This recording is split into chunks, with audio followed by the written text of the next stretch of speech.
afternoon, evening, wherever you find yourself. My name is Precious, and I'm very happy to be your moderator once again.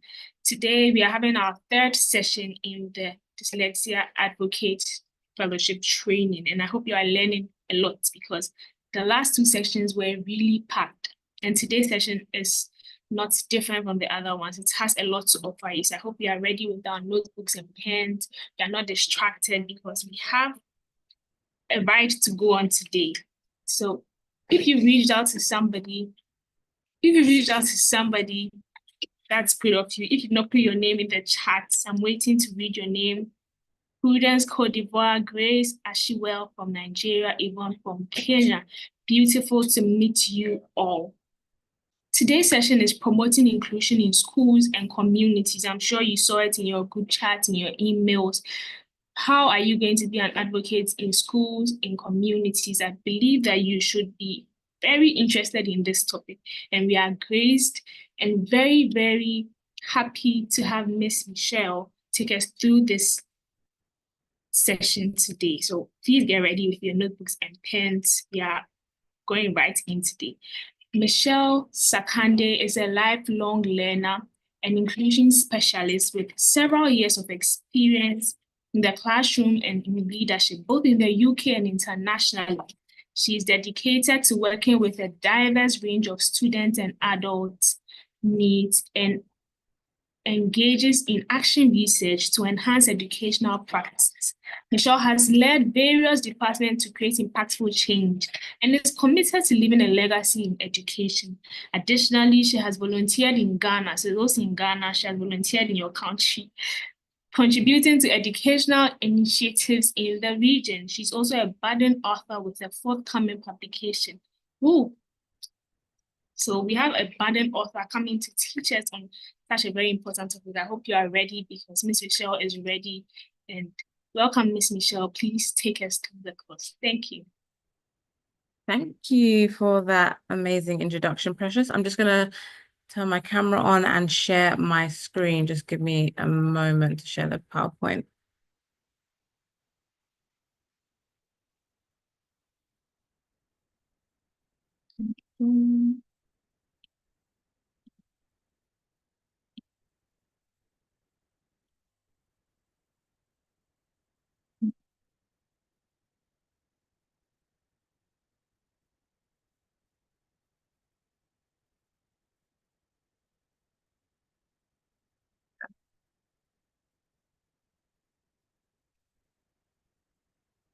Okay, you should be able to see my presentation.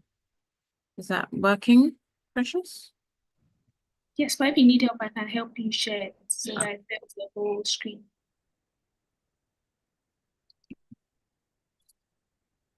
Yeah. Okay. Am I sharing now? Yes, you are sharing. Perfect.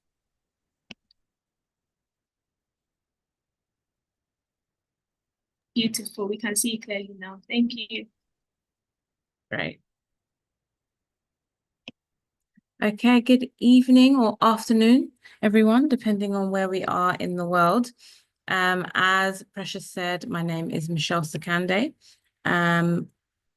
Is that big, Precious? Is the screen sharing in display mode or is it not? No, it's not showing in display mode. It's gone back to. I think I should help you with sharing the screen so it's easy. Okay, it's gone. It's working now. Okay, perfect. So, as Precious said, we are going to be looking at creating an inclusive community, whether that is the environment that you're working in, whether it's a school, that is what we're going to be focusing on today, empowering you guys to build inclusive practices. There's a link to my LinkedIn page if you want to connect and ask questions and get involved with anything that I'm doing afterwards, but I'll return to that at the end. Thank you so much for Africa Dyslexia for letting me be one of the facilitators. It's an honor. So thank you very much. I'm really excited about working with you and continuing to develop this relationship. Okay, let's get into it. Okay, so the objectives today, well, the main objective is to give you guys the tools to foster inclusion in your community or your educational settings. We are going to look at inclusive education and what it means and what it is. We're going to look at why it's important. And we're going to look specifically at neurodiverse classrooms and what strategy should be used to make your classrooms or your environments dyslexia friendly, and also how to build support networks for educators and for parents as well. Okay, so first things first, I'm going to ask everyone to break off into small groups and just talk about what you think inclusion means. Inclusion is a new buzzword that everyone is talking about, and you have to be inclusive. But what does it mean to be inclusive? What does that mean to you? It means different things to different people. So I'd like everyone to kind of break out into the different rooms and talk about what inclusion means to you. What does it mean in practice? Maybe what does it mean in theory? What is it? And then we'll come back and share together.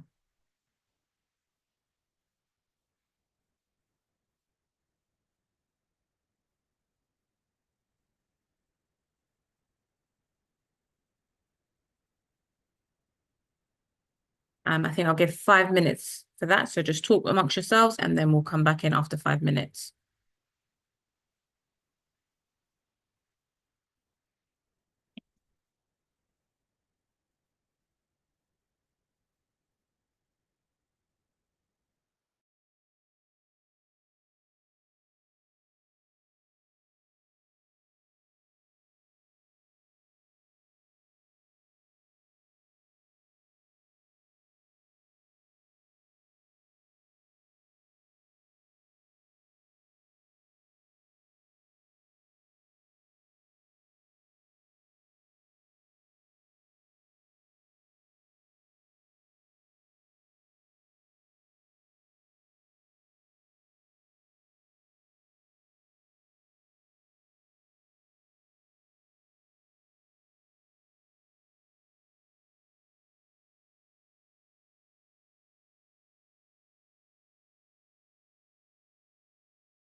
For those of you still in the room here, the main hall, kindly click on the rooms that you have been assigned to and go into the breakout session.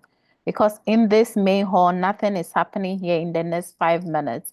Please join your colleagues and go into breakout rooms. If you're not joining, then we feel like you just tune in, but you're just tuning with your phone, but you are not present in the training hall, and we will note the names down of those who are not joining rooms.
Okay, are we all back?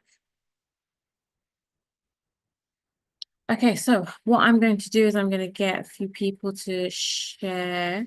I'm just going to see if there are any hands up. Maureen. So good evening. Yeah, good evening. From our breakout session, we gathered that inclusive education is about putting into consideration all the learning abilities of all learners, especially when it comes to learning design and even learning curriculum. Thank you. Okay, perfect. I love that answer. You need to think about the specific needs and abilities of anyone that you are teaching before you can teach them adequately, right? You need to know where their start is to know where they can end up. So that's great. Yeah, I like that. Francis has his or her hand up.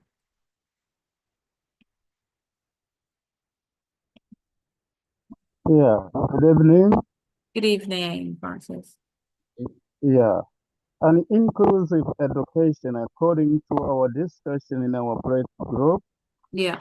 that is to empower everyone with knowledge and the understanding and the skills and the tools that are required in order to champion dyslexia awareness, so that everybody in the community is moving at the same pace. And when it comes to education, teachers need to be trained specifically for the people living with dyslexia. The way teachers are trained with the special needs, specifically with the people like the deaf. If that is happening, then we are going to see inclusiveness in the community and in education. I love that. Yes, no, I love that. I love that inclusion does, or being inclusive even, starts with how the teachers are trained. Because if they're trained in the right way to be inclusive of everyone, no matter whether, you know, they have hearing difficulties, reading difficulties, then they can teach in an inclusive way because they've got the right skills and toolkit to do that. So yeah, I love that. It does start with the training of the teachers. I'm going to pick two more people. There's loads of people with their hands up. Charles, I can see you with your hand up, Charles. So thank you. We're in a group says, breakout room says. So just kind of galvanize what we discussed. We looked at inclusive education as, you know, a teaching approach where the system ensures that students, regardless of their abilities or disabilities or background or learning differences, have equal opportunities to participate, you know, in every aspect of both the learning environment, and also that the system is one that, you know, that promotes supportive learning environment where diversity is celebrated and individual needs are met. And just more or less like a one sentence or a one straight line to that is to ensuring that inclusive education is leaving no one behind. So you're ensuring that no one is left behind. So you're ensuring that you're catering for everybody. Over. Okay. Yeah, no, I love that, Charles. I love the use of the phrase equal opportunities, right? And also that looks different for different people. You said that no one is left behind. So although everyone might not be moving at the same pace, everyone's making progress, right? And that looks different for all the different people. So I like that. That's great. I'm going to choose one more person. I can see Jean. Jean. Thank you. What we discussed in our group are the same with the other ones that presented, but I want to summarize the inclusive education forward. Firstly, we have to, the word acceptance. The schools have to embrace diversity and evaluate every student. And this means that whenever we accept each and everyone, regardless his or her disability or impairment, we are removing the stigma. Then the second word I want to use is accessibility. We have to ensure that we have to ensure equal access to education, not only the environment, but even the resources, including the curriculum. And the third one, the affordability. You know, sometimes being with disability, it goes with poverty. So we have to make the education affordable to each and everyone, making education financially accessible for all. And the last word that I want to use is adaptability. We have to modify teaching methods to meet diverse learning needs for everyone. So thank you so much. Thank you so much, Jean. You touched on so many things that are very, very important. You know, the word that you use that I talk about a lot is access. Okay, access to particular resources or to money, funding, a specific type of caliber of education. You know, it's all about access, and when you have access to more, obviously you can do more. So yeah, that was a really comprehensive answer as well. Thank you so much. Okay, so I'm going to move on.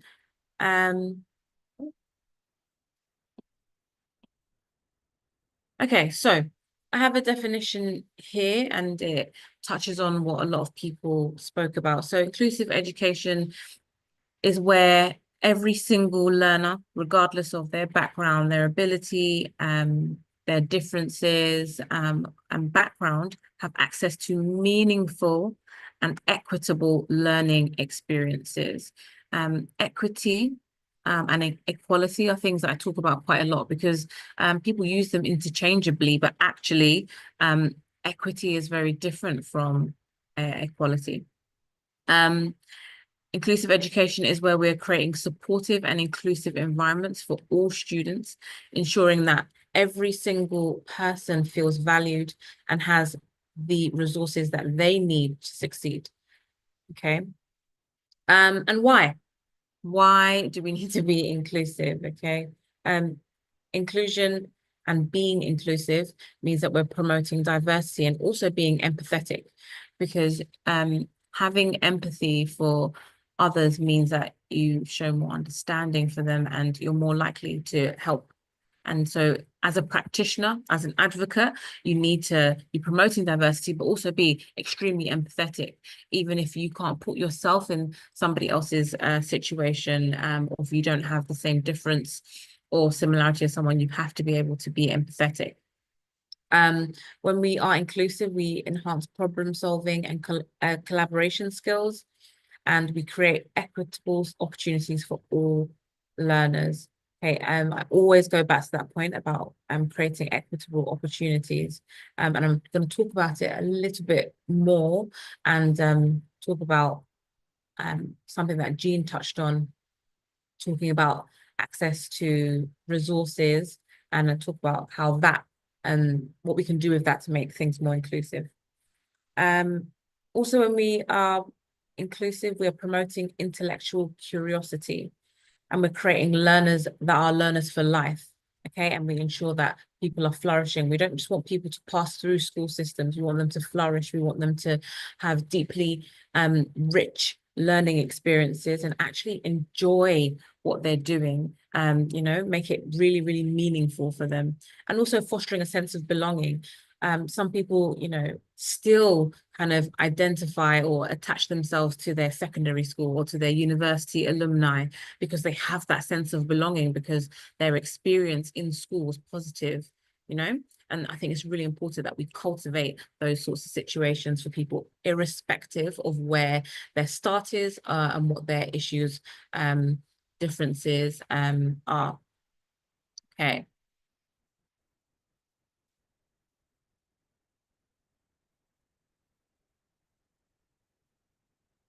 So I spoke about equity and equality, and I'd like us to just kind of break away a little bit and just talk about it. What is better? What is best? Equity or equality? Should we be doing more of one or more of the other? We're going to just break out and speak in groups about equity versus equality. What is that? What does it mean? What is equity? What is equality? Are they the same? How are they different? I think I'm going to give 5 minutes for that, and then we'll come back.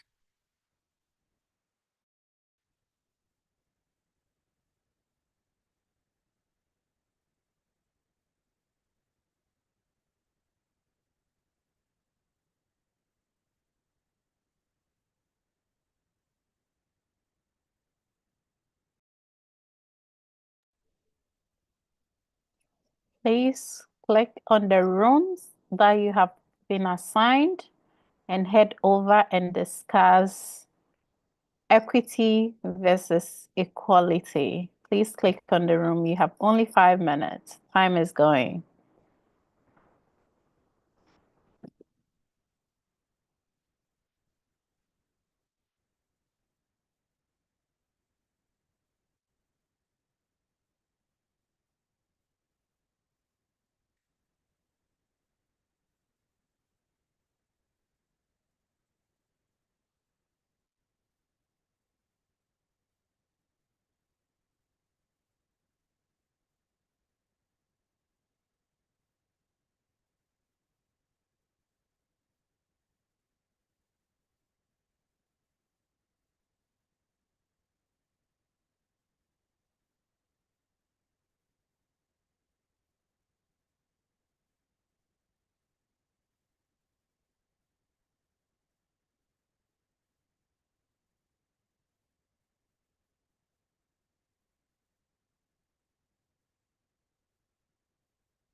Nkurɔfoɔ wɔ mu o.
Okay, are we all back?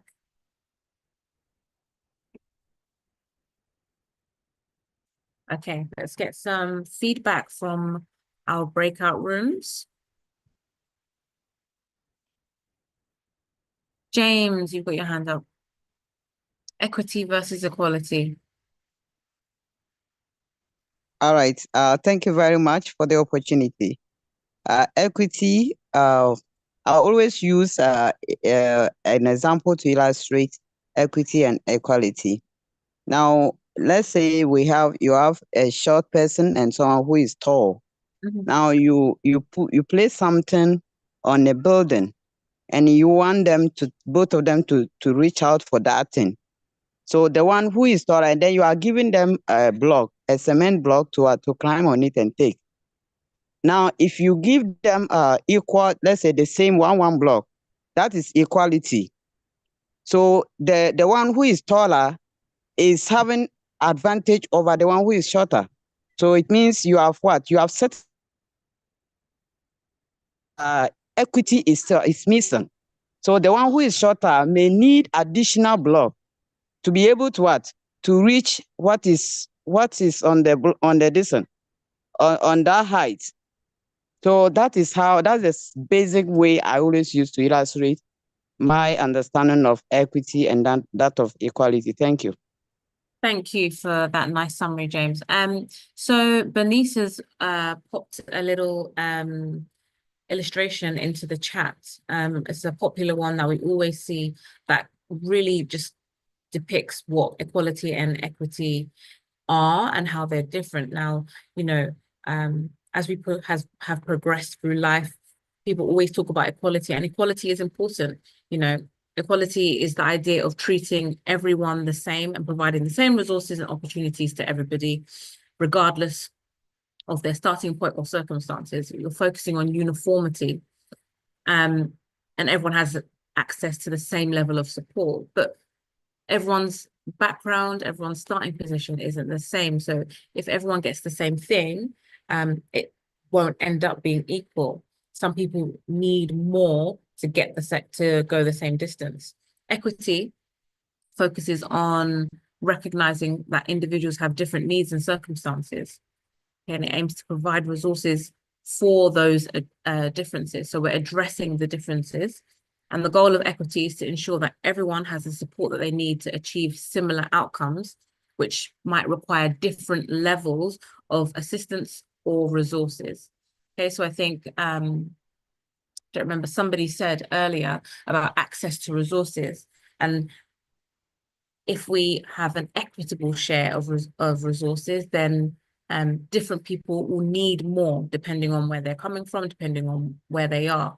You can hand out loads of scholarships to people in different countries, but you know, some people might need the travel fare to get there. Some people might need more money to get the books to access it. You know, sometimes a scholarship isn't just enough for some people. So when we're looking at equity, we're looking at the individual circumstances and providing for the individual. So when we translate that to being inclusive, okay, we need to think about, what does each individual learner need to succeed? When we think about what they need, all of the individuals, then we can cater to their different needs. Okay, it's not good enough to just be, you know, oh, I can give extra time to everybody, I can do this, you can do loads of things, but you need to think about, what do the different individuals in front of you need, and how can you make their access easier? Okay, once we do that, then you are being equitable. Jean's got his hand up again. See, or is that from before? Thank you.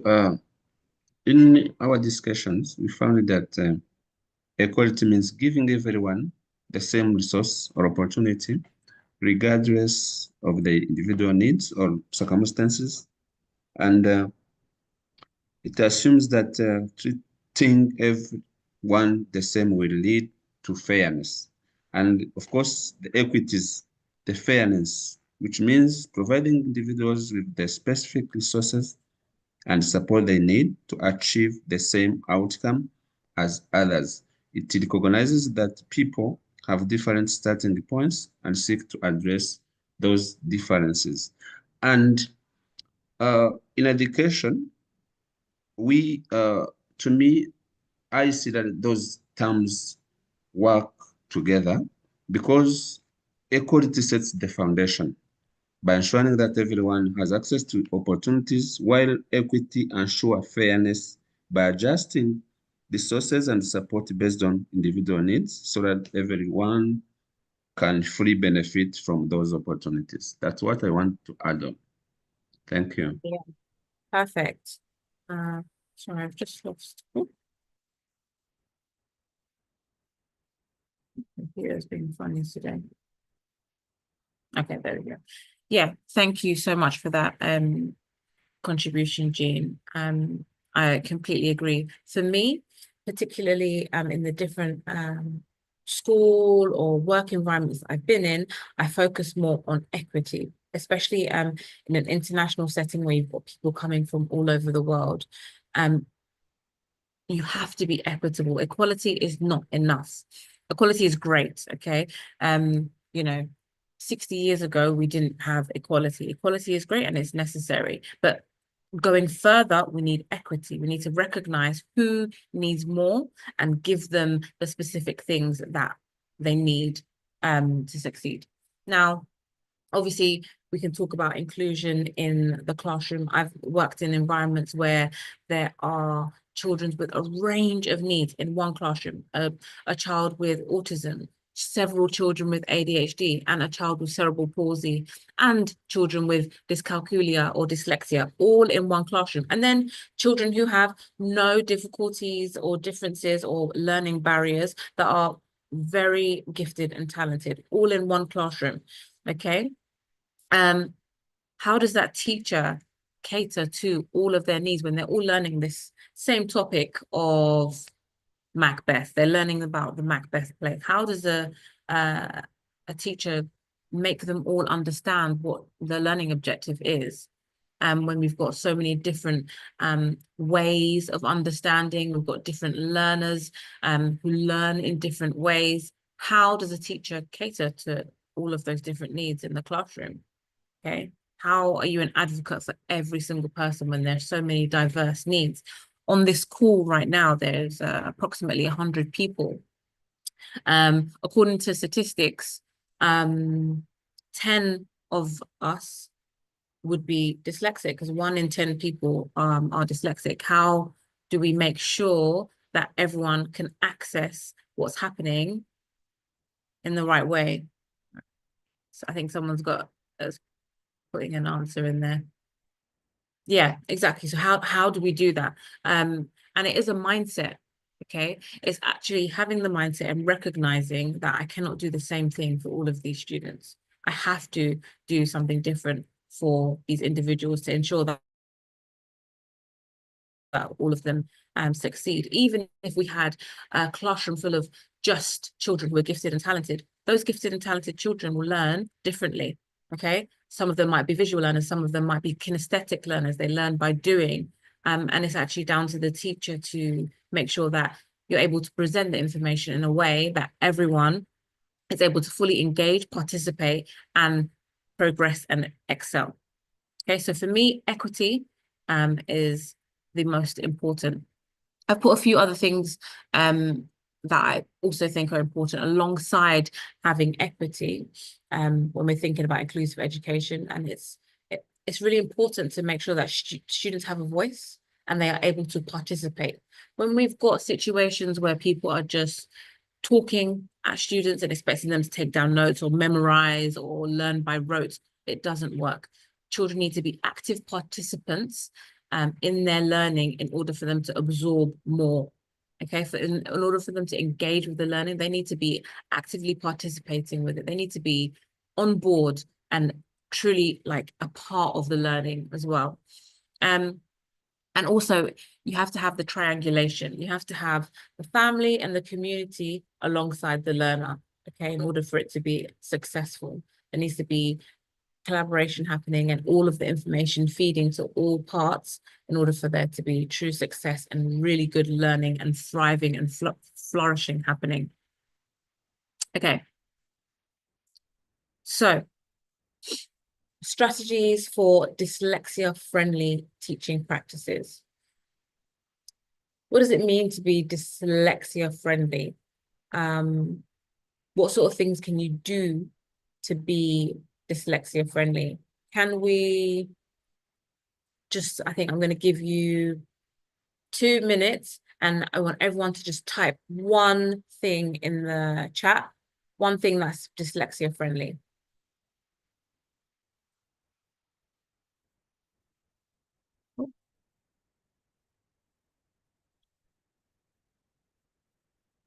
We can all type one thing in the chat, one dyslexia-friendly strategy or mindset or tool or good. That's great. Be patient. Perfect. Something as simple as that. That's great. Some good ideas coming up. A multi-sensory approach. Great. Differentiation. I'm going to come back to that differentiation. Yep. Giving extra time, chunking, understanding your learner's needs. Multimodal instructions. Good. Repetition. Scaffolding, using IEPs effectively, yeah. Kinesthetic and visual learning, synthetic phonics, being compassionate, patience again, yeah. Empathy, great. Brain breaks, movement breaks and brain breaks are essential to allowing dyslexic learners to not get cognitive overload. It's great. Assistive technology, great. Perfect, using clear, readable fonts. There are actually specific fonts for dyslexic people, which makes it easier for them to read passages. And particular colors and backgrounds that you can use as well. Personal support, using visuals. Self-paced learning, perfect, great. Using technology to make the lesson easier. Embracing technology. I liked that phrasing, Jane. Embracing technology. Yeah. Gamifying learning activities. Perfect. That's lovely. Yeah. Creating a safe learning environment. Rex was listening to me in the breakout room. Gamification. Yeah. Good. Oh, someone said something really good. How do I pin that? Offering oral assessments. Okay. Trying to find different ways to assess students is essential. We are stuck in an archaic way of educating where people have to sit down and write an exam paper for hours and hours. That's not necessarily the only way that someone can show you what information is in their brain and what they know. You know, we need to be more open-minded with the way that we're assessing students, actually. That was Nahed, I think, said offer oral assessments as an alternative. Or, you know, getting video recordings, or there's so many different ways to do assessments. That's great. Color coding, using images, personalized learning plans. Yes. So really knowing your student, nurturing their talents. Okay. Leaning into what they're good at, what they thrive in helps, because then they don't. There we go. I'm trying to pin some of these and there we go. Nurturing someone's talents and focusing on what they're good at builds their self-confidence and makes them more willing to learn. Mind mapping, great. Yes, doing learning outdoors and not just always having someone sitting at a desk really can change the scope of learning. See. Lots of ideas, guys. This is great. You guys don't even need me. Color coding. Identify their strengths and assistive technology. Okay, it's great. Okay. Yep, additional time. Oh, good. Charles just said stress reduction techniques. You know, anxiety and dyslexia sometimes can create a growing bubble of frustration for students, and sometimes when they're not able to access or not able to do, it can cause anxiety, which can sometimes lead to disengagement, and then a continuous cycle perpetuates.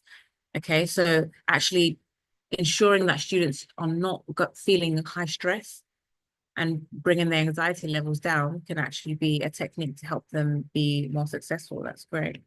I like that. Yeah, so giving them different types of homework to do. Like I said, people can record their learning. A lot of the time, dyslexics actually are really good public speakers, or they excel within the arts or things like that, or drama. So actually, instead of writing an assignment, maybe they could record it or perform it. It's great. Yeah, use fun, learning, speech therapy, individual design lesson. Yeah, good. Perfect. All right. Perfect. So much. Thank you so much for those responses. You guys are really engaged. The last one I'm going to read out. Do not stereotype or stigmatize them. Okay. Great. Perfect. Cool. George just put in the last one, which is my favorite one that I'm using at the moment, which is the application of artificial intelligence powered education. I'm going to speak a little bit about that actually. Okay. Okay. Go back to the PowerPoint slides. Okay, so I put some strategies. We've obviously gone through some of them in the responses, but first of all, you need to understand what dyslexia is. You need to see what it looks like for some people, because different people who are dyslexic have dyslexia on I'd say like on a spectrum. There are different types of maybe the way they're affected in terms of visually, or how they read, or what difficulties they have. Not every single dyslexic person has dyslexia in the same way. So you need to really understand dyslexia in depth. That is essential first and foremost. Okay. And we had people saying that different types of teaching, like teaching for a visual learner or auditory learner or kinesthetic learner, and engaging multiple senses. Okay, we don't want boring lessons that kind of only suit an auditory learner. Okay, we want to mix it up. Another thing that's beneficial is having chunked step-by-step instructions that are manageable. Too many steps in a task or long ongoing tasks, very, very wordy. It's not easy to break down for someone who has difficulty, particularly with dyslexia or dyscalculia. It needs to be clear, and it needs to be step by step.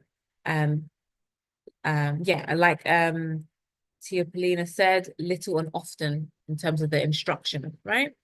Okay, and we call that chunking. That process is called chunking. I'm going to leave assistive technology till last, but visual aids, okay? Always having like an image and diagram or infographics and organizers to support their understanding, because sometimes when you see things in a picture or a diagram, it just makes sense as opposed to a paragraph of text. Okay. Now, assistive technology. In this day and age, technology is happening faster than I can speak. There is access to so much now that didn't even exist maybe even last year or 5 years ago, that make it so accessible for anyone. Okay. I mean, there are so many people that have learning differences, and now if you have a device, simply, you can have so much access to different apps, to different features, to AI that can really help with a student's learning. So obviously there's the text-to-speech tools, there are graphic organizers that can like sort out information. One thing that I have been working on and I'm doing action research on is the use of AI to support learners that have learning differences. Okay, and some people maybe feel like AI is evil, it's gonna take over all of our jobs, but actually AI needs human input. It needs the human prompt to work effectively. And I think that particularly people with dyslexia can use it to their advantage, okay? When they're taught how to use it properly and effectively, they can use it to support them, to check their learning, to kind of be a learning assistant for them, kind of to just help them and be a supporting crutch when they need it. I'm a very big fan of AI. I'm still typing in the chat. I'm a big fan of AI, and I feel like that everyone who does have a learning difference, when taught to use it adequately, can really have, you know, basically a personal assistant that can help them get through things, okay, once they know what they need to ask it and how they need to use it. Sorry, just trying to keep up with the comments as I go. Okay, so just a few stats. So if 1 in 10 people have dyslexia, and the world has roughly 7.8 billion people living in it, that would mean that 780 million people are dyslexic. Apparently there are more than 40 million US adults who have dyslexia, with only 2 million of them who actually have a diagnosis. But diagnosis or not, I mean, the learning difference is still there. So if we have classrooms that aren't suited for neurodiverse learners, it means that potentially a huge proportion of students don't have reasonable and fair access to education, right? And when you think about it in numbers, and you know, some of those stats that I just read out are just out of this world. If you think about how many people that is, you know, that's like countries of people that have dyslexia. It's essential for everyone to be inclusive. Okay, in this day and age with the access to technology, there's no excuse, right? Everyone can be inclusive. Okay. I am going to show, I might skip the video. Okay, I'm going to skip the video. Run out of time. Aisha's wowed by my stats, I think. Okay. So one thing that is really important to any learner is an environment. I don't know about you, but for me, the environment that I'm in heavily impacts how I can work. Okay, it heavily impacts how I feel. It impacts how I'm going to engage with something. So it's really important to have a good dyslexia-friendly environment. In the place that I work now, we have neurodiverse classrooms, and I ensure that all the teachers in that school have neurodiverse classrooms, which means that they have certain things in place which make it easier for students with ADHD, for students with dyslexia or dyscalculia, for children who are autistic, for children who have wheelchair access. The classroom needs to be supportive of all of those students, and that is just the standard. Okay.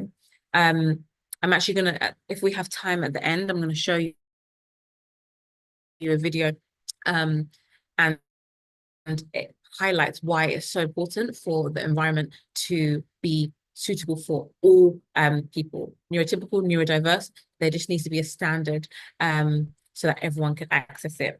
Okay, so I put a few things that I feel like are very important for the environment.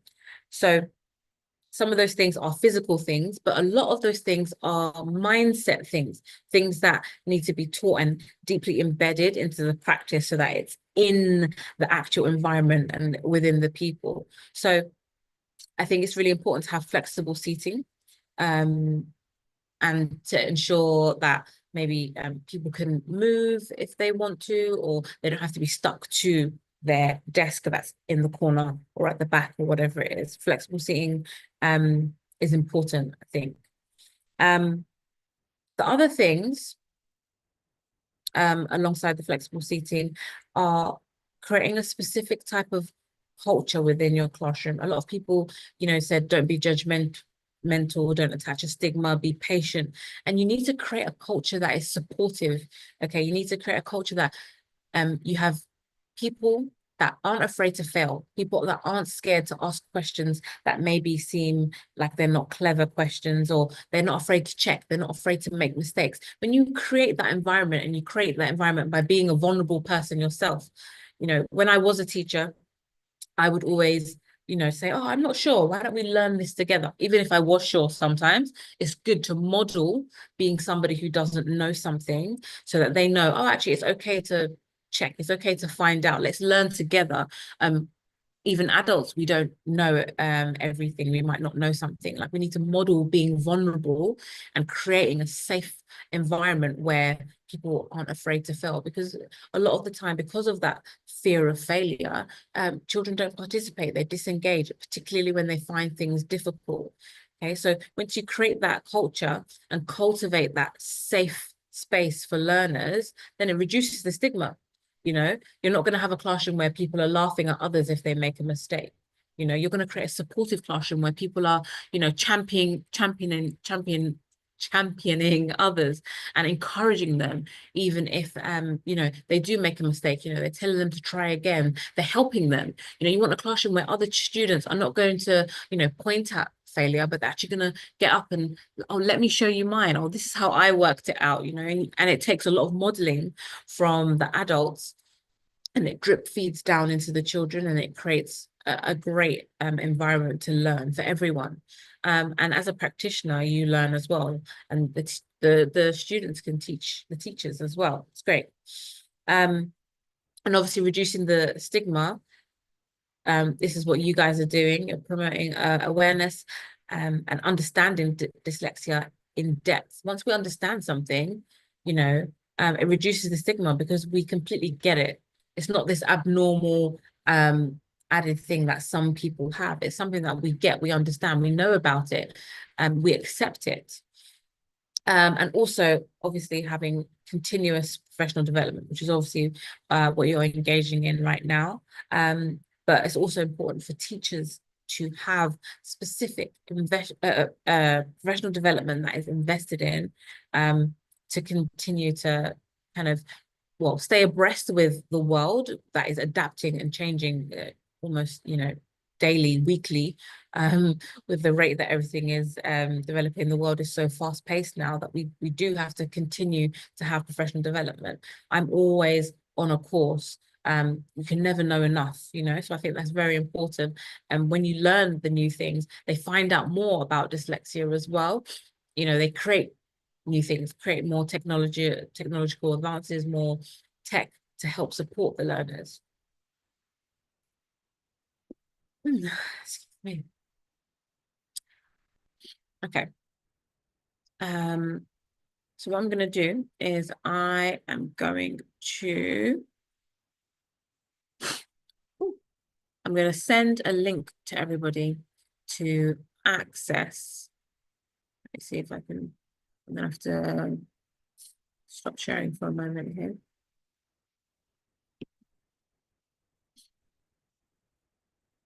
Okay, so I'm going to send this link to everybody.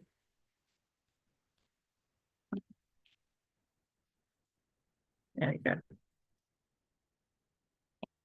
And this link is a link to a Padlet. When you click on it, you will see that you can add some comments onto it.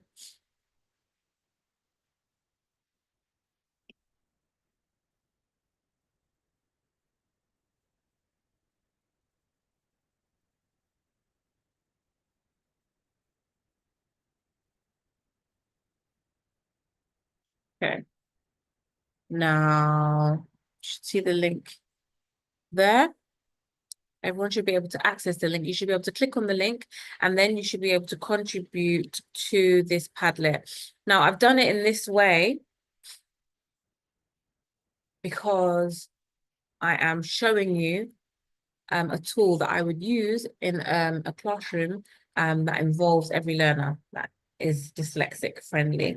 Okay, so you should be able to access it, and you should be able to comment on the discussion that I've created. I've asked the question, what does a dyslexia-friendly classroom look like? And you should be able to add your comments to it if you click on this link.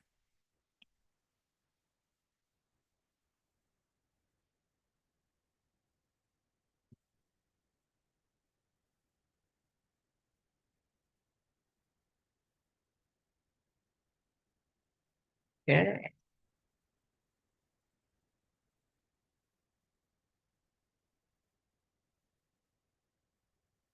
Okay, it's working. Sana's put something up.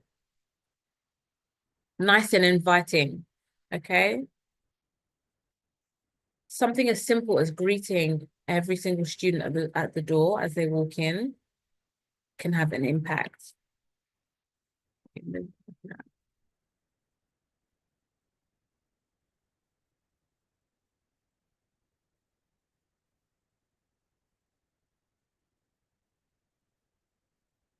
Now, sometimes in a classroom, you might ask a question and the children have to answer it. But actually, in this day and age, I can send a link and then people can type their answers just as you're doing. Okay, so I'm trying to model the tools that I would use that are dyslexic friendly. Yeah, let me repost the link.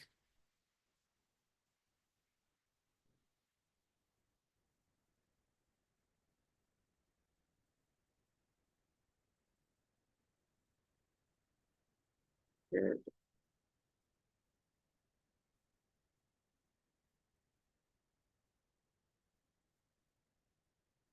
There we go. I've reposted the link.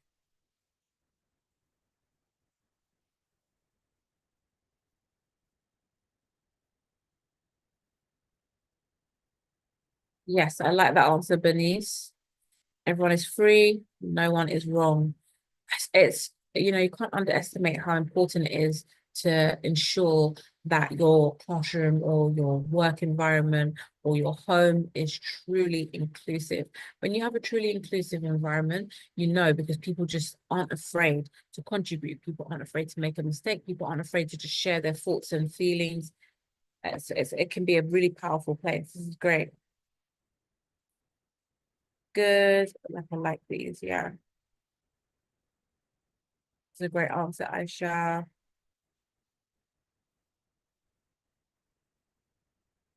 I like that. Yeah, having adjustable chairs and tables, and having specific apps that can help dyslexics. Sometimes you can have like things on the floor so they can kind of like move their feet, little fidget things. There's so many things that you can do to make your classroom or your environment accessible and inclusive. Good, yeah. Yeah, having an environment that kind of feels like we are all a part of this community. Okay, that's good. Oh, somebody said something very interesting, Sana, which is really, really important. Lighting and temperature of a classroom matters. You know, if a classroom is too cold or too hot, it can affect your ability to focus, concentrate. It can also make you feel anxious, depends on whether it's cold or hot, and also the lighting. When the lighting is too bright and white, it can actually affect how you see things, which is something that dyslexic students can struggle with anyway. So the lighting is really important. And also the coloring of, now we have the interactive whiteboard, but the coloring of your PowerPoints and things like that, the type of font that you're using, all of those things affect visually how students are going to like absorb that. That's a really good answer. I love that. Good, I like that. Supportive culture, appreciating everyone's strengths. A strength-based model is so important, where we're leaning into the strengths of students and not highlighting weaknesses. You know, when you focus on people's strengths, everyone has weaknesses, right? We can't get away from that. Every single person has weaknesses. But when you focus on someone's strengths and you uplift them, okay, it just builds up their self-confidence and their motivation and their willingness to learn and overcome their difficulties and their weaknesses. So strengths-based approach is the way to go. Good, like that. Should be flexible. Oh, I love that. Okay. Artistic Octopus said that it should be flexible and allow students to put down ideas down, not only in books. In the environment that I work in now, we actually have whiteboard walls and whiteboard tables where the students can like write with whiteboard pen like on the surfaces, like on the walls. You know, they can put their post-it notes everywhere. They can actually write on the walls and wipe it off and wipe it and write on the tables. And it allows them to get up, move around, stand. And that all helps with them engaging in the learning. So that's a very important point as well. I love that. Okay. I think everyone has shared. Go back to this. Ah, I lost my PowerPoint, sorry.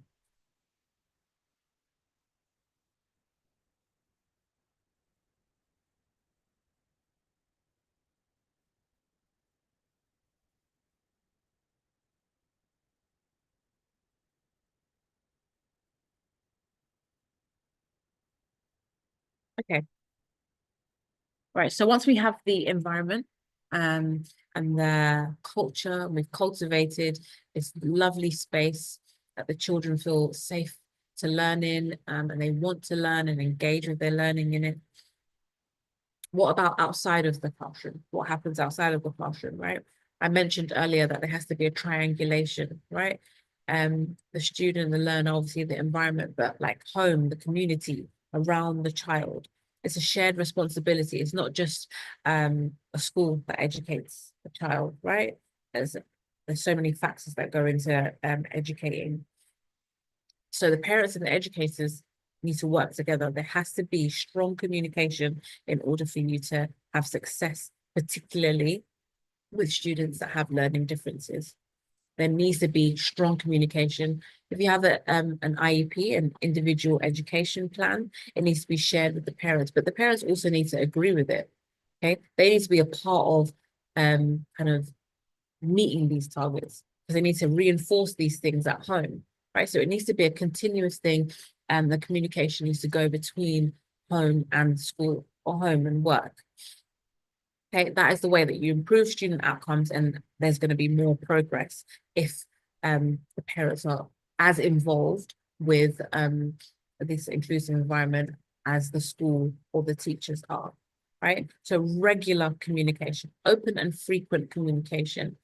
Even the small things need to be communicated. I think a lot of the time, you know, it doesn't have to be, you know, the report card at the end of the term or half term. Actually, regular communication of the small wins, you know, the little things that a student did that really made a difference, that can be communicated, and it makes a difference. You know, the small celebrations also add up and make a big win in the end.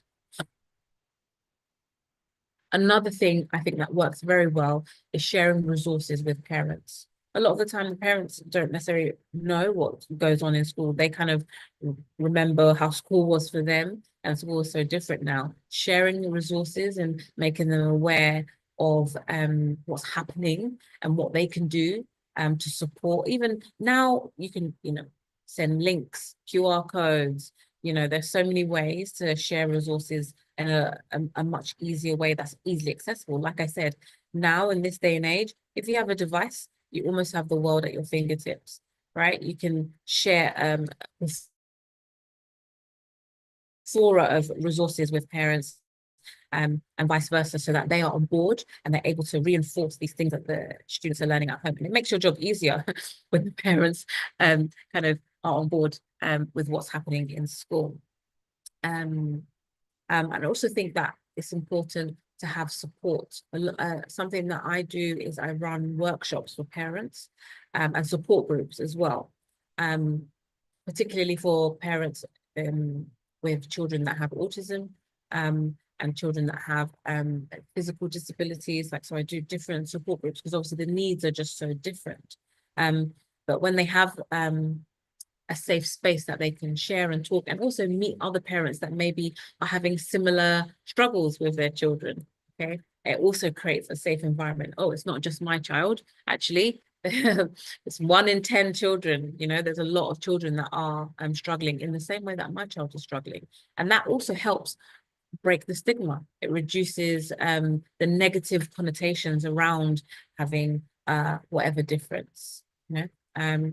So I think it's really important that you kind of create a safe network for everybody. we spoke about, you know, creating the dyslexia-friendly classroom and creating that supportive environment, but also we want to make it kind of dyslexia-friendly for the parents, you know, because a lot of the time the attitude or the mindset that parents have can also be debilitating for the children if, you know, parents aren't as accepting.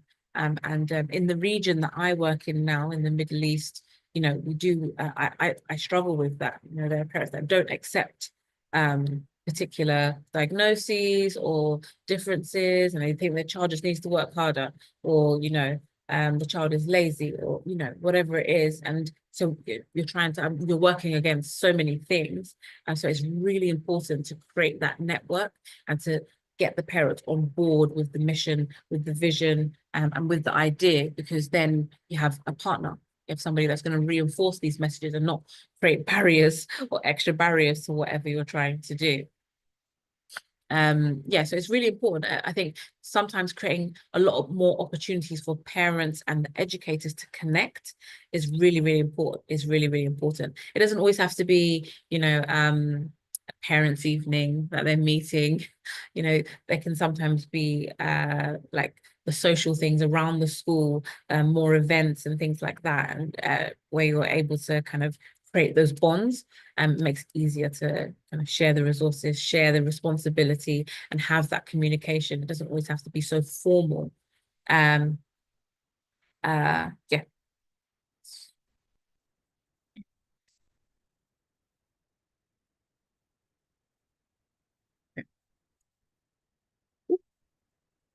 Okay, so one of the things that I like to use a lot is the Padlet that I showed you.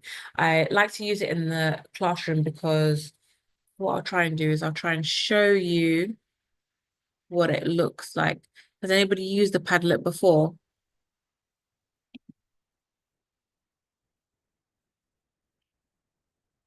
Just see that comment in there, sorry.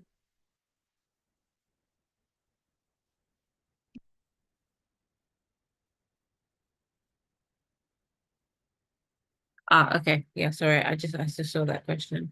Yeah, so with the Padlet, you can choose different ways that it's displayed.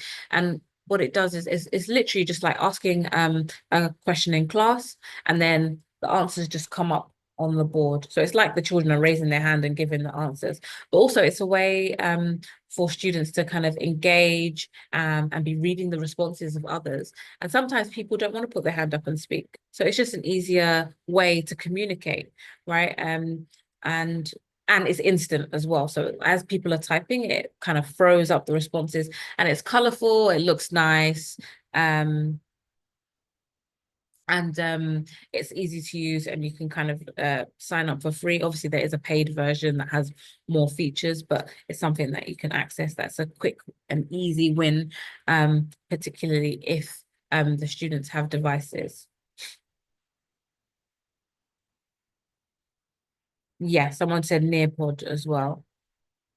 Yes, yeah, and it's funny. It's got like funny characters and pictures and stuff, so the children kind of get engaged with it. So I find that is a good way to collaborate, which is different from the traditional way of collaborating. I'm sure lots of people have used Google Classroom or Teams to share resources. I think when we had COVID and we were working online, I opened up the market for all of these kind of systems where we can kind of work remotely. So I think that a lot of that has helped with how we use particular apps and resources. Now, particularly for students with dyslexia, Grammarly, Immersive Reader are very good at. I mentioned about the text-to-speech tools, and now, obviously, with the use of AI, you can kind of have an AI chatbot which is basically like an assistant, and it can read it out to you. It doesn't have to be something that you're read. It can you can ask it a question, type of question, it will still understand despite the mistakes. And you know, you can have a conversation with this chatbot that can help refine your learning. So it's an amazing tool when students are taught to use it appropriately. Obviously, you know, you have students that are going to use it to try and write an essay or whatever it is, and people are afraid of the cheating aspects. But personally, I feel like students that would use it to cheat in an exam or a test or whatever would find other ways to cheat in a test or exam. I feel like students with integrity are students with integrity. And if they're taught to use a tool appropriately, I feel like they will use it appropriately. What I'm going to show you is a document. Actually, I might send the doc. I'm going to send the document actually. Hold on.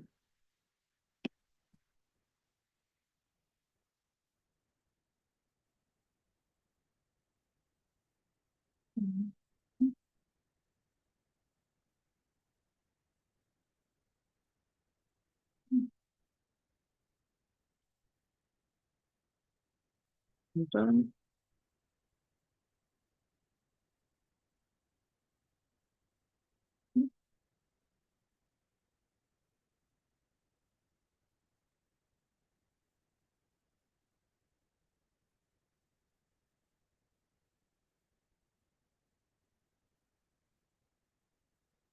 Okay. I'm going to send the document in the chat, and it's just an example of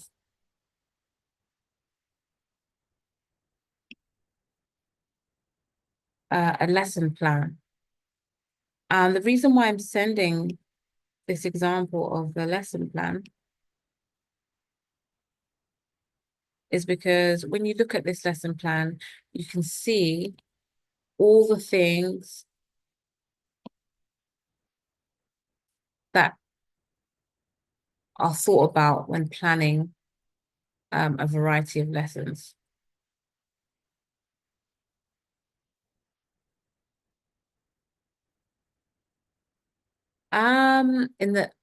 Well, I've heard that the statistic that I always hear is 1 in 10 in the world.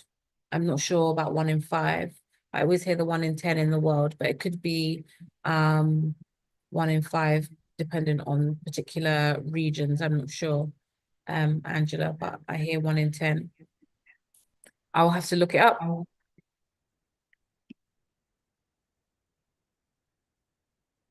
So if you look at this lesson plan. Oh, Rosalind wants to say something. Yeah, just quickly, I wanted to just clarify the 1 in 5, 1 in 10 situation. So at the moment, we do not have data for Africa. However, we have data for the advanced world. So in US, it's 1 in 5. In UK, it is 1 in 10. And so, and then majority part of Europe is 1 in 5. And so that supersedes the 1 in 10. And so we stay within 1 in 5. But when you are talking with the British, they will always argue out because they've done extensive assessments. They've done extensive screening. And so they know the data. US have done the same. And it is left with Africa to do our own.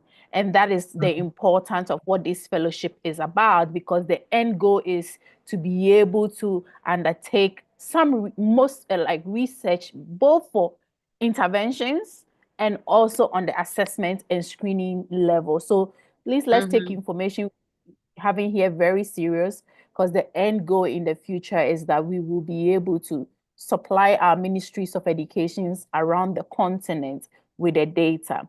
One thing I have to say is, if right now in Africa, we should go for every school and start saying screening, I tell you, we will probably come up with 1 in 3. Yeah. Because a lot of educators are not teaching properly. And it is not their fault. Yeah. It is because the teacher training college has not been structured in a way that teachers will be able to teach in a multi-inclusive way. And so you are here today. This is some of the message we need to carry out so that we can quickly have that data to be able to stand on and talk. Thank you so much.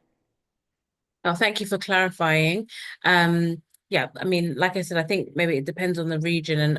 And as Rosalind said, yeah, Africa, obviously the data would actually probably skew the global data actually once we collected that because of how big Africa is and how many of us there are.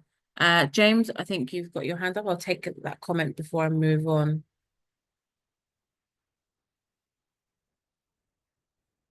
James?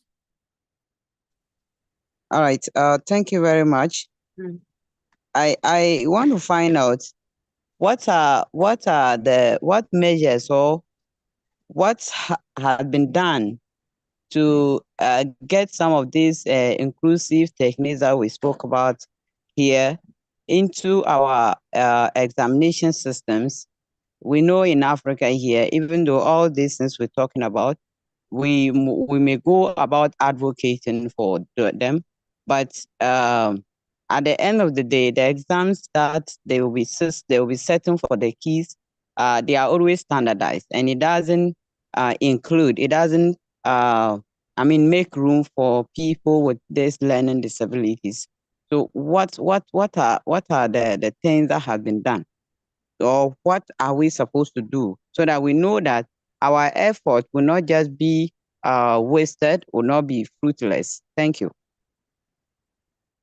Well, I don't think any efforts would be wasted or wouldn't bear fruit. I think that advocating can begin to change mindsets, and changing mindsets leads to people having awareness. And once people have awareness and they start learning more, it grows and grows, and then the change begins to happen. So I don't think that anything, no matter how small, would ever be, a waste of time. Obviously, looking at it from the top down, things need to change in systems and processes and in education as a whole.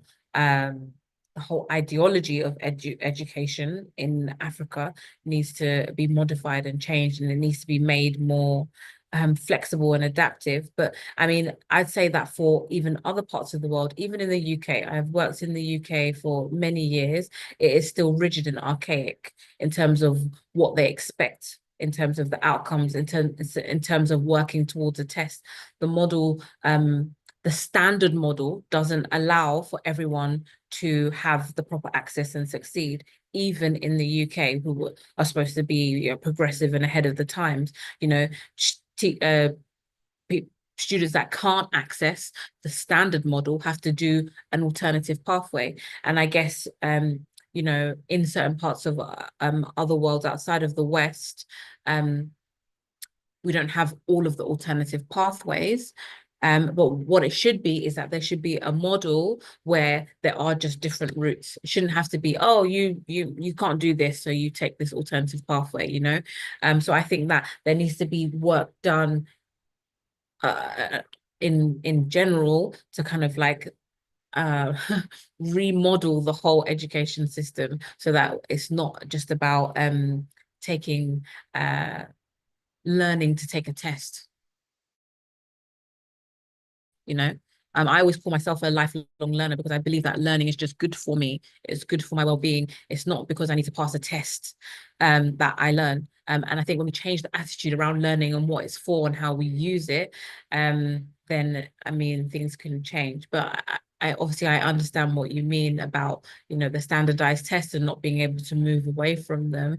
But I mean, this is what this organization is striving to do and striving to make an impact, to change actual policies and like make a difference in the same way. I think everyone was, people are commenting on like the challenge for Africa. But yeah, that is basically a part of Rosalind's mission for the African Dyslexia organization to try and impact this change and make a difference and actually make a change to the way that education is happening. Okay, I think I'll take Johnson's comment and then I'll move on.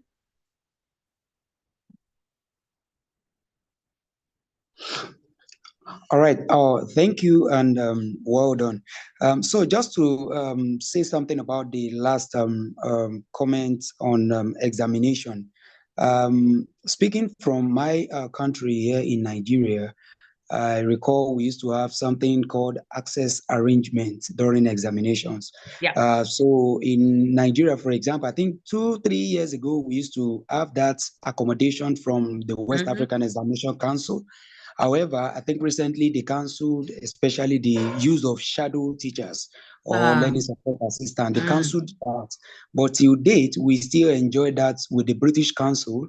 So for some of our students who write the checkpoint exams, the IGCSE exams, we still apply for access arrangements. And then part of what the grant is, number one, the use of shadow teachers. Number two, additional time, extra time during exam. Number three, maybe time to walk around during exam, you know, for in case the exam is becoming overwhelming. Then number five, prompter, read speech to text. You know, all these things are available, especially with the British Council. But unfortunately, with our Nigerian or West African examination, I think it's something we need to revive again. Thank you. Yeah. So that's an interesting point that you raised with access arrangements, and that is a part of my role now. And luckily, I'm working in a place that's very progressive, that are trying to kind of change the map of things and how things happen. So we, you know, put in place a lot of access arrangements. So we do certain assessments, and if a student gets a certain percentage with the test on, it's a cognitive test their working memory, their processing speed, and different things. And so if they get a low score on certain parts of it, then they might be entitled to a scribe. They might be entitled to use a laptop with or without spell check, depending on their scores. They might be entitled to extra time to take their test in a separate room, away from everyone else in the exam room. They might be entitled to movement breaks. So there's a range of access arrangements that can, and also extra time. That's the important one, the extra time. So that's unfortunate that that has been removed, because it's a necessary tool for some students to succeed. Like I said, equity. You know, if somebody's got a low processing speed, they need extra time to do the same exam that somebody else who has a fast processing speed does. And doesn't mean that you know, somebody is smarter than the other person. It just means that this person's brain processes slightly slower, right? So they need that extra time. And once they have that extra time, they can actually achieve the same. So that's the idea of equity that I spoke about at the beginning. Okay. Am I still sharing? Can't see my PowerPoint. Okay. All right. I spoke about this a bit longer than I had intended to. But it's good talks, good talks. Okay. So what I want us to do is I'm going to post the link of the Padlet again, and I want you to reflect on one action that you will take to make your practice more inclusive. I want you to think about, I mean, it could be some of the things that we've spoken about today. It could be maybe something we've spoken about and that's made you think, oh, maybe I could do this, this, and this. It might not be directly related, but I'd like to know one action that you will take to make your practice more inclusive. Now, let me just share the link to Padlet again. And I'll put the question up.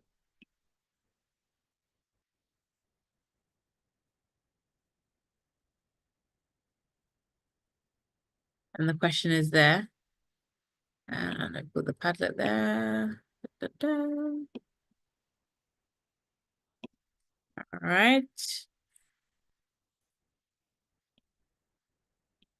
I've sent the link again, so you can share one action that you're going to take to be more inclusive.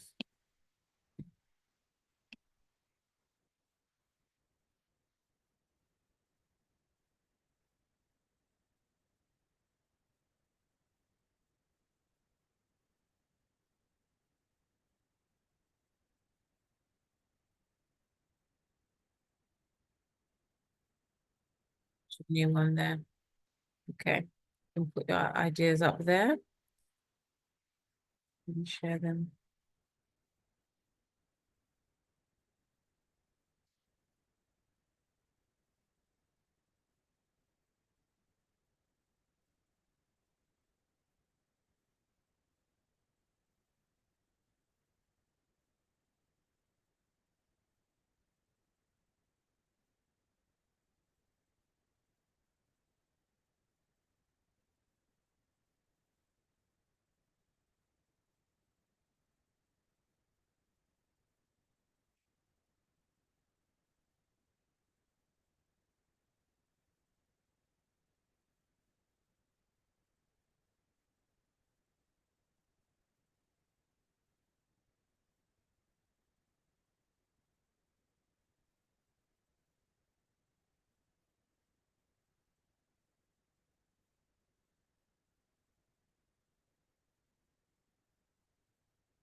I'll give you a couple of minutes just to put up your comments. I can see that some people are typing them up.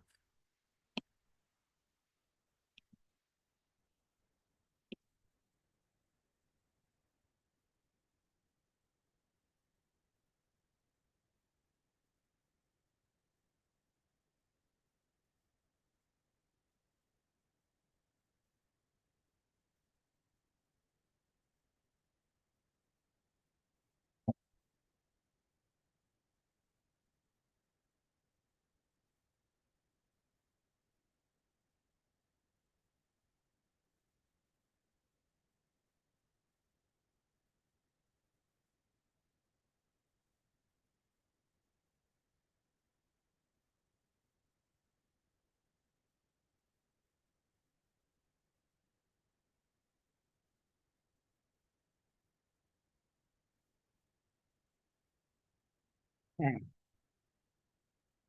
Some good ideas here.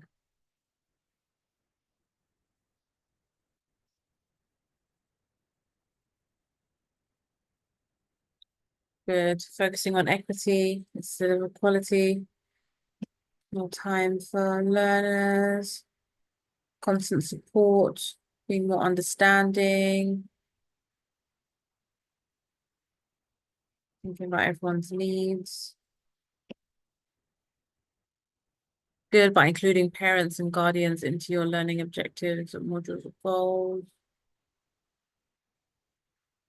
Intentional, flexible and instructional method to accommodate all learners. Lovely. Using technology. Technology is your best friend.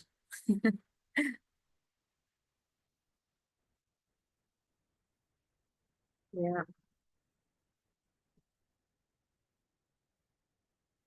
Great, yeah. Advocating for the system to adjust for accommodations for every learner.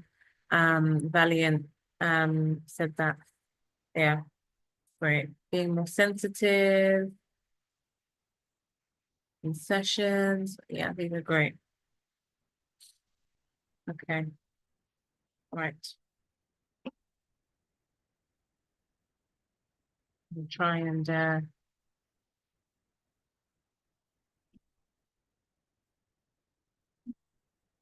and stick to time. Okay.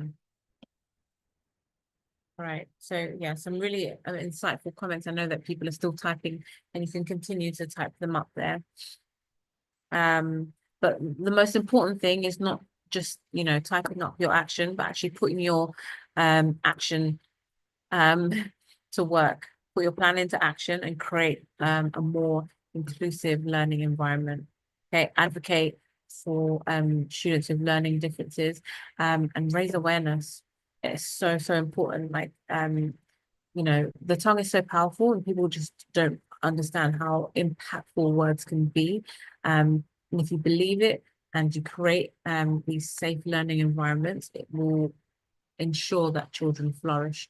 And it starts with, you know, one individual. One individual can impact the teacher next door, can impact the person next door, who can impact one child, who goes on to impact others.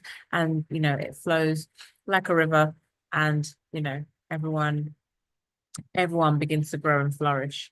So make sure that you put your action into practice and be more inclusive. Okay, so I just put a list of some recommended reading because I'm always reading and I like to read, and I feel like everyone should always seek to learn and know more. So these are some recommended reading that I would recommend, particularly the Universal Design for Learning in Action, and some of those websites down there at the bottom as well. But I think that you will get these slides, so you should be able to have rewritten to write it down, but there's just a few recommended readings.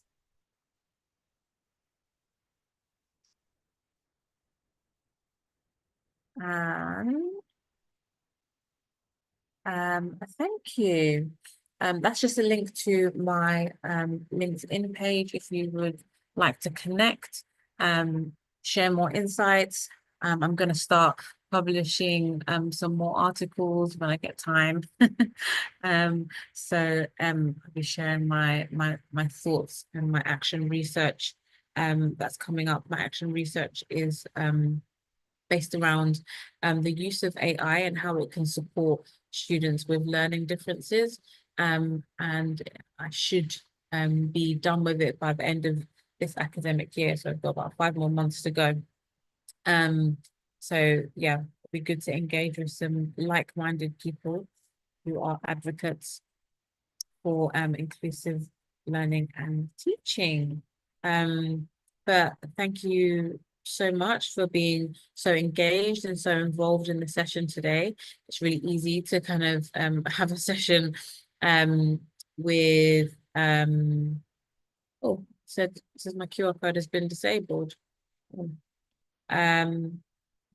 Well, if you can't access the QR code that way, I don't know why it's been disabled. You can I'll put the link in. Let me put the link in the chat. Hold on.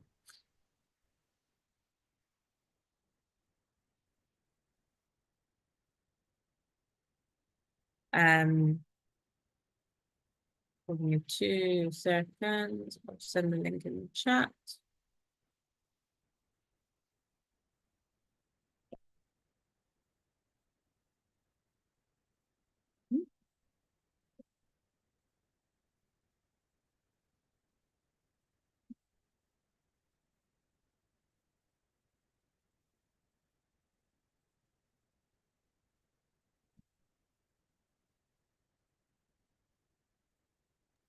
We could also share it with for them in their, they have a group. We will share the link as well with them.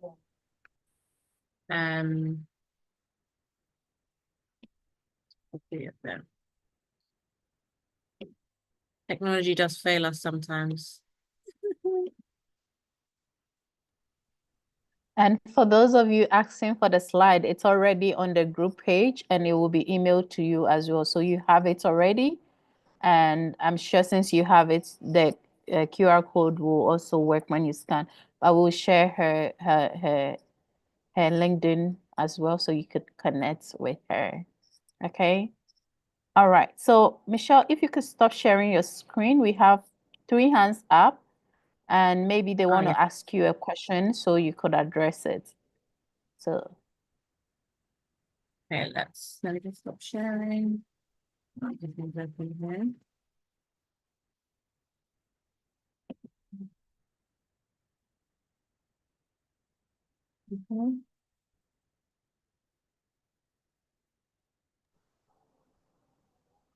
would you call them or do you want us to call them for you? Yeah, you can call them for minutes. Okay. We go to Engineer Ishmael. Hello. Can you hear me? Yes, I can hear you now, yeah.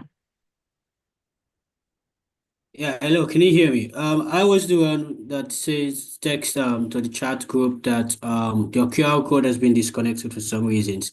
I tried it several times and not working, so and I tried to re-log in, and I think it knocked my place there. So I said, let me not, please share the link. That was the only that I have to ask. Okay, yes. Okay.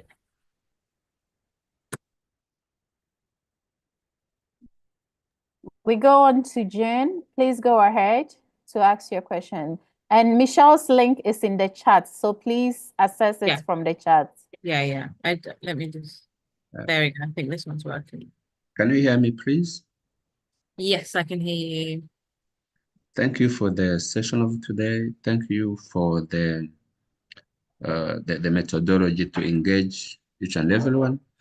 I like the idea of creating inclusive support networks or groups. Actually, this helps to engage parents, even if we are always considering children with disabilities.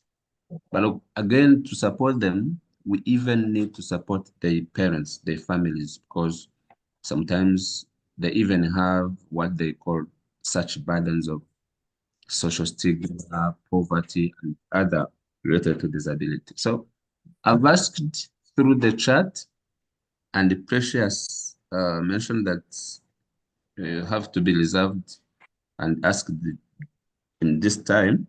I asked what specific strategies can schools adopt to ensure that parents or families, especially those from marginalized communities, actively engage in building inclusive support network. What are strategies can school use, or any other one who is supporting parents? What are strategies that we can use? Thank you. That's the question. So in terms of creating like good communication systems, generally speaking, everyone has WhatsApp. So a lot of the time there are different WhatsApp groups. If you can't, so some schools have like their own kind of interface or a particular app that they use, but obviously that costs a lot of money to set up. So a lot of the time each year group or class can have a WhatsApp group, and they can have a representative.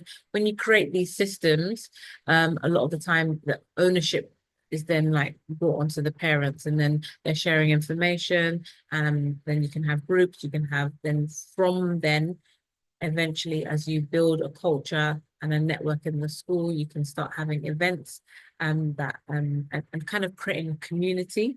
And once there's a community in the school and people kind of like buy into the community, they're proud to be a part of the community, it kind of makes it a lot easier to have the network or the chain of communication.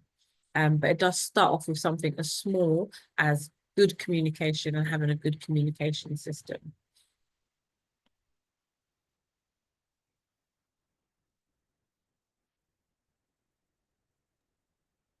Does that answer your question? Tamini, you could go ahead and ask your question. Tamini.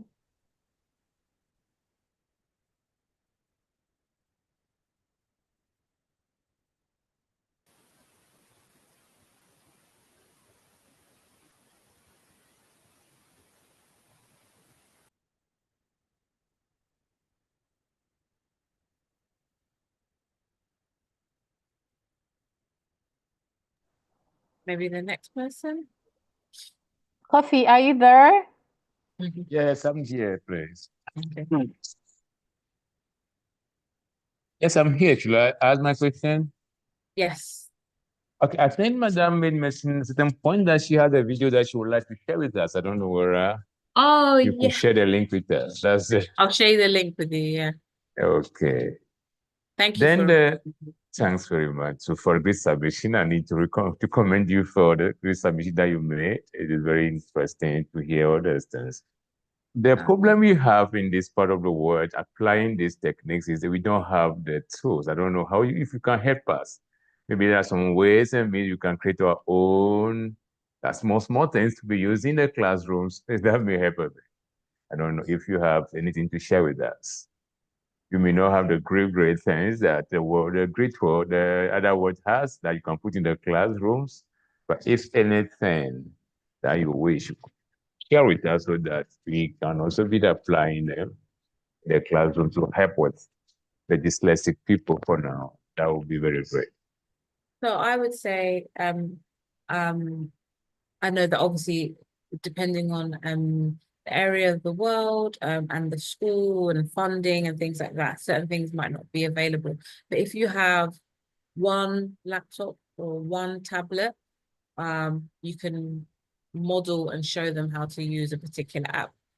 Most people have most people do have a smartphone at home, and really a lot of the stuff that they can do is with technology. You know, there's so many free apps, there's so many free websites and things like that they can use, and I think that is the way to go, because I mean, practically everyone has at least one phone in their home that they would be able to access and use these resources on. I know that sometimes it can be difficult to have particular sorts of resources, but I think that when you have that device, ChatGPT, using it properly, though using it appropriately, and loads of different apps, particularly for dyslexic people. Now there are so many. What I will do is I'll collate a list and send it to Rosalind so that she can share with you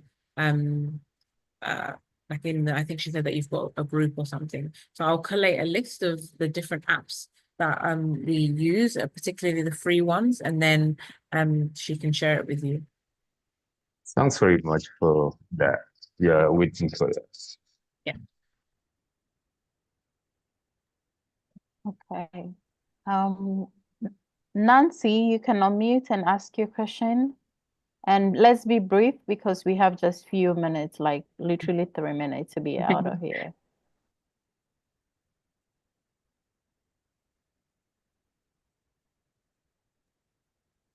Good evening, everyone. Good evening. Thank you so much. It was a very, very engaging session. We really enjoyed it.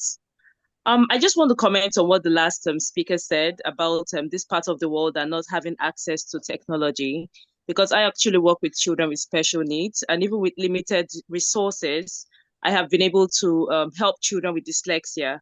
So one way we do it where I work is we use the scribes in the classroom. Yeah. So while the teacher is talking, and then when the child wants to, comment or write out what the teacher has said, so there's somebody beside that child acting as a scribe. So with that, even without a device,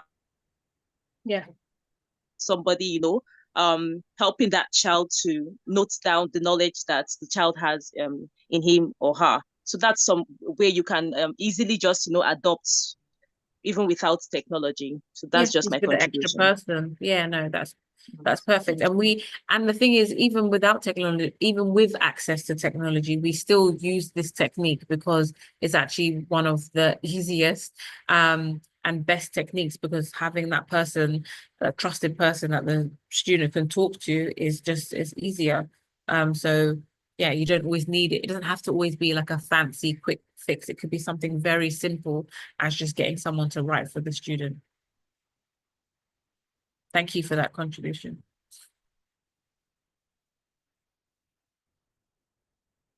Anyone else?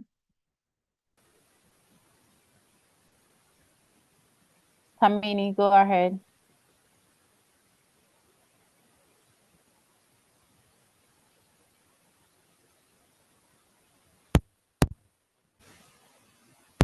Can you hear me? Yes. Okay. So my question should have been asked in previous sessions. That why did we focus only on this disability? Because I think it is one of the common learning disabilities, like dyscalculia, dysgraphia, and the like. So why do we specifically focus on this one? Is it more prevalent in the community, or what is our reason? Is it not good to look at them together? That's my question. So I would say, I know that obviously this organization is focusing on dyslexia, but often people with dyslexia can sometimes have multiple diagnoses as well. And in general, in terms of my role, I look at it as just a learning difference. It's not, oh, you are diagnosed with this, you are diagnosed with that. There are different things that you can do. There are things that you can do for a dyslexic learner that will benefit a neurotypical student. Really, it's about our mindset and how we are teaching and thinking about being inclusive. Things that we are doing for neurodiverse learners can also benefit the others. So it's not just that we're just focusing on the dyslexic learner. I think Rosalind wants to add to what I'm saying. Yeah. But I know that obviously there is a large population of students that are, or people even, that are diagnosed with dyslexia, and it does appear to be more prevalent, but I wouldn't say that there is only the focus on the dyslexic learner, but rather the neurodivergent learner. And if I will, yes, absolutely, Michelle. Exactly what you said. This program says Dyslexia Advocates Fellowship doesn't mean we just focusing on dyslexia. If you have paid attention from the very beginning, we refer learning differences, learning disabilities, and talking broadly on all of them, but not like really picking. If we should go delve into the learning disabilities out there, there are quite a lot. We will not finish training on all of them within even 1 year if we have to do it. And so as a dyslexia advocate, also this program is not in a way training you. I know that those who are teachers will take very much interest, and it has happened in other cohorts where after this training, some people develop a lot of interest and then seek further training. This is to empower you and equip you to go out there, raise awareness, and start conversations around it. But the beauty about it is different interests are going to be developed, and then different focuses are going to happen. And so, like Michelle said, the way of teaching a dyslexic learner is actually applicable to everyone, not just neurodiverse students or neurodiverse people only. If you are teaching a multi-sensory way for all your learners in the classroom, everybody is going to benefit out of it. And like you rightly said, it is the most common. So if it is the most common of it, which one do you address? We cannot jump and go and say dyspraxia or dyscalculia, but then whatever we are learning is some way, somehow applicable to all.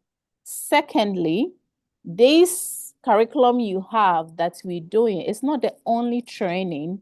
If you saw it from your application stage, it says that we will have this training, which is the rapid training, but then every month or every other month, there will be other trainings as well, where we delve into different topics as well. So that would be my explanation for you. So I just want you to have that open mind.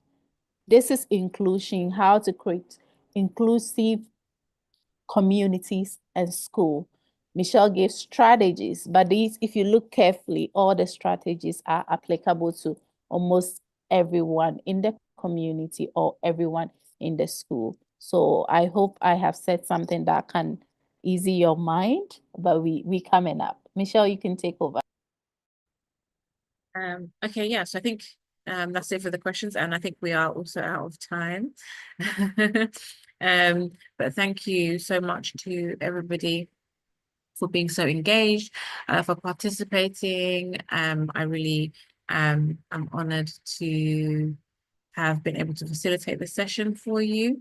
I hope it was helpful and you learnt and engaged with something that I've said, and something resonates with you and will help you make a change in some way, shape, or form. I will get the list of apps to Rosalind, and I will send the link to the video as well. Okay, thank you so much for having me. Thank you so much, Michelle, for dedicating your time for us. I know it's very late. You're connecting in Dubai, so it's very late over there, but she's up and pouring this knowledge into us. We just so grateful and so happy to have you as part of the family, and we look forward to your next session.